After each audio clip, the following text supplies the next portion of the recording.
Alors, petit tuto express sur comment ajouter un son et faire quelque chose d'assez assez sympathique. Donc, si vous avez besoin de sons spécifiques, moi, je peux vous conseiller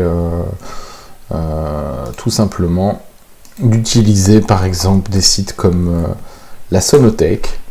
Voilà, et très simplement, en fonction de ce que vous avez besoin. Donc, moi, ici, j'ai besoin de sons de cuisson.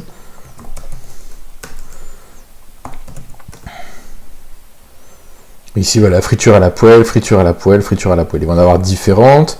L'huile est très chaude, l'huile est chaude, est un peu chaude. Après, vous écoutez, vous prenez ce que vous avez besoin, vous le téléchargez et vous le mettrez surtout bien en wave. Ça, c'est extrêmement important d'avoir un point wave au niveau de vos sons. Ensuite, comment on va faire en sorte de pouvoir l'avoir? Alors, ici, ce qui va se passer, c'est qu'au niveau de la cuisson, donc lorsque vous appuyez ici, il doit se jouer un son en même temps que le wait. Donc moi, ce que je vous conseille de faire, c'est ici, très rapidement, on crée un petit parallèle, on met le wait dedans pour que tout se joue en même temps. Et en même temps que ce wait, eh ben, tout simplement, on va venir mettre une instruction de type sound. Et alors ici, on peut le mettre en loop, ce qui veut dire que ça va tourner non-stop, ou bien alors, une fois que vous avez terminé ce loop, bah, vous venez le mettre en stop. Donc moi, ce que je conseille, comme de toute façon ça va continuer, je le laisserai en loop, puisque tant que je n'arrête pas la plaque, je resterai en mode loop. Alors là, maintenant, la question, ça va être le nom du fichier audio que je viens mettre. Donc, j'ai téléchargé mon fichier, il est en .wave, et là, ensuite, où est-ce que je dois le mettre? Quand vous arrivez dans votre fichier de base Roger, vous avez ici un dossier commande, et ici, vous avez un dossier interface. Et ben en fait, c'est tout simplement là-dedans qu'on va pouvoir mettre plein de petites choses qui vont être intéressantes. Donc ici, vous avez audio, hop, en plus grand, et ici, vous avez vidéo. Alors, vous pouvez mettre des vidéos, c'est pas un problème. Vous pouvez mettre de l'audio. Et donc là, c'est toute la base de données déjà de sons qui sont déjà mis. Alors, il y a des sons qui sont spécifiques à certaines choses dont vous n'avez pas besoin. Et nous, au fur et à mesure, on va essayer de vous proposer des nouveaux sons pour venir le mettre. Ici, on voit passage d'avion, passage de camion, passage avec un klaxon. Ici, vous avez le bruit de la SNCO. Je me suis déjà beaucoup servi. Et moi, comme je l'ai déjà téléchargé, le Cuisson 2, il est là.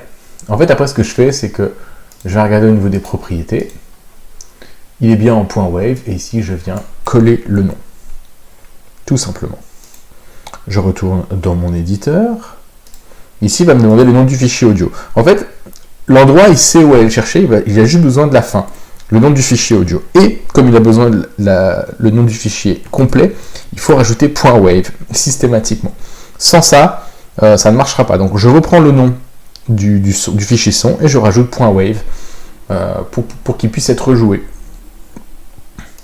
Et voilà, donc là, pendant le temps d'attente, le son de la cuisson va se jouer et vous aurez ce petit crépitement qu'on a très souvent quand on fait cuire de l'huile, des œufs, du beurre dans la poêle. Et donc là, il est en loop, donc il va continuer jusqu'à ce que, admettons ici,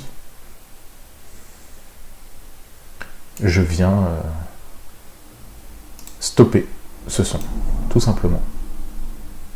Voilà, donc ici, si je le mets en... Soit je mets rien et il se joue une fois, soit je me mets en loop et il ne s'arrêtera jamais, puisqu'il va faire ce côté looping.